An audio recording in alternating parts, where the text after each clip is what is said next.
Hello friend, मैं अपने YouTube channel Shiva form Rajvanshi में आपका स्वागत करता हूँ। आज मैं प्राचीन भारत का इतिहास, उसके कुछ इंपॉर्टेंट क्वेश्चन, इसमें से मैं 5 क्वेश्चन का प्रैक्टिस सॉल्व करेंगे। तो चलिए शुरू करते हैं। इसमें पहला क्वेश्चन है, निम्न में से किस हड़प्पा स्थल से लकड़ी की बनी हुई नाली प्राप्त हुई है? तो इसमें से हमारा ऑप्शन है, पहला ऑप्शन दिया गया है लोथल, कालीबंगा, चनूदड़ो और मोहनजोदाड़ो। तो इसमें से हमारा ऑप्शन होगा बी वाला, कालीबंगा। तो इसकी व्याख्या देख लेते हैं।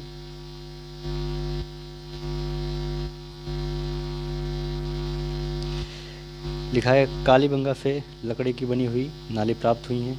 सिंधु घाटी सभ्यता की सबसे प्रमुख व्यवस्था जल निकासी प्रणाली है। कौन सी सबसे प्रमुख व्यवस्था है? जल निकासी प्रणाली। यहाँ पर भूमिगत नालियाँ थीं जो मेन होल से जुड़ी होती थीं। यहाँ पर आवृत्तिक सफाई की जाती थी। नालियाँ पक्की ईंटों की बनी हुई थी। चनोदड़ से मिट्टी की बनी हुई नालियाँ मिली हैं। चनोदड़ से क्या मिला है? मिट्टी की बनी हुई नालियाँ मिली हैं। और कालीबंगा से क्या मिला हुआ? लकड़ी की बनी हुई नालियाँ मिली हैं। जल जमाव का कोई साक्ष्य प्राप्त नहीं हुआ है। नालियों को भी पत्थर की पट्टियों से ढक दिया जाता था। पत्थर की पट्टियाँ थी इस तरीके से, और उसको क्या किया जाता था? ढक दिया जाता था। चलिए दूसरा क्वेश्चन देखते हैं।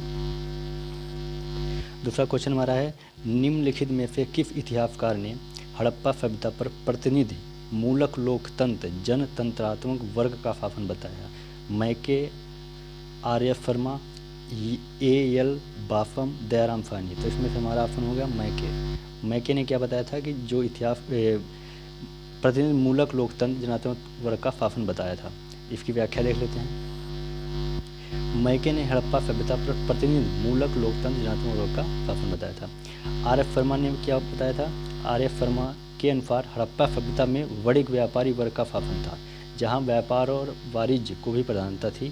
सबसे मान्य मत यही है। और ए एल बाफम ने क्या कहा था? हड़प्पा सभ्यता पर पुरोहित वर्ग धर्मतंत्री वर्ग का शासन था।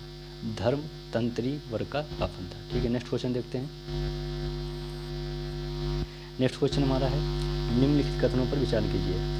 पहला दिया गया है कथन, सिंधु घाटी सभ्यता से संबद्ध विख्यात बर्फब मुद्रा मोहनजोदाड़ो से प्राप्त हुई थी। दूसरा दिया है, मोहनजोदाड़ो रावी नदी के किनारे स्थित है। तो इसमें से हमारा ऑप्शन होगा ए वाला, केवल ये, सिंधु घाटी सभ्यता से संबंध विख्यात बर्फब मुद्रा मोहनजोदाड़ो से प्राप्त हुई। इसकी व्याख्या देख लेते हैं।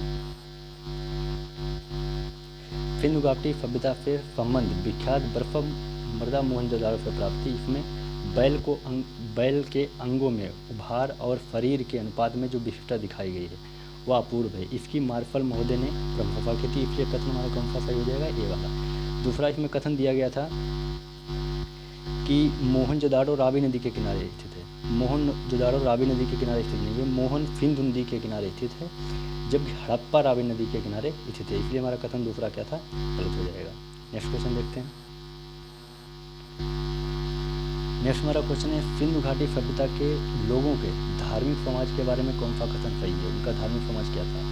तो पहला लिखा है, सिंधु घाटी सभ्यता के लोग प्रकृति के रूप में वृक्ष, पक्षी, सूर्य, चंद्रमा, पफ, नाग आदि की पूजा करते थे। दूसरा दिया गया है, सिंधु घाटी सभ्यता के कई स्थलों पर मंदिरों के अवशेष मिले हैं जो लगभग खंडर व्यवस्था में थे। तीसरा है, मुख्य रूप से माता देवी की पूजा की जाती थी। तो इसमें से हमारा ऑप्शन होगा सी वाला, केवल 1 और 3, यानी तीसरा, यानी पहला ये वाला और ये तीसरा।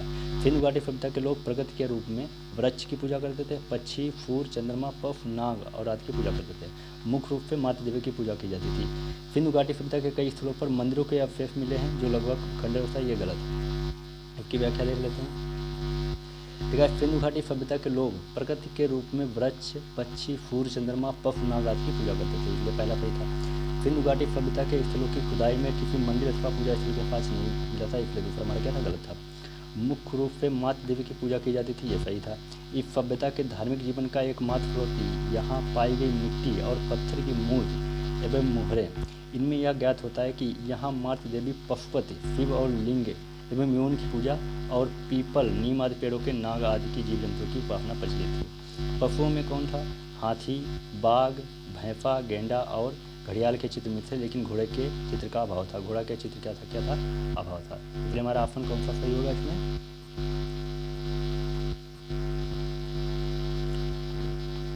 सी वाला, केवल एक और ये तीसरा। नेक्स्ट क्वेश्चन देखते हैं।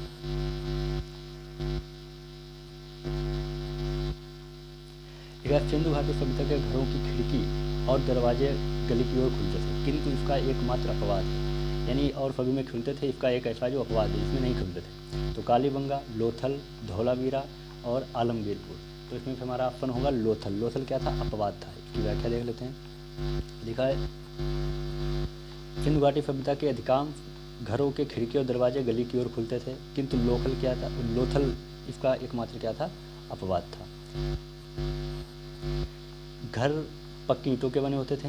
ईंटों का अनुपात जो था वो कितना था? 4, 2 और 1, यानी इस तरीके से बना होगा। ये 4 होगा और ऐसे कुछ इस तरीके से होगा। ये 4 होगा और ये 2 होगा और ऊंचाई इसकी 1 होगी। इस तरीके से होगा। इसका अनुपात क्या था ईंट का? 4, 2, 1। प्रत्येक घर में क्या था? रसोई घर था, स्नान घर था और आंगन मौजूद था। चलिए आज के लिए इतना था। कब मिलते हैं नेक्स्ट वीडियो में और कुछ ऐसे इंपॉर्टेंट क्वेश्चन लेके आते हैं प्राचीन भारत का इतिहास को। थैंक यू, धन्यवाद।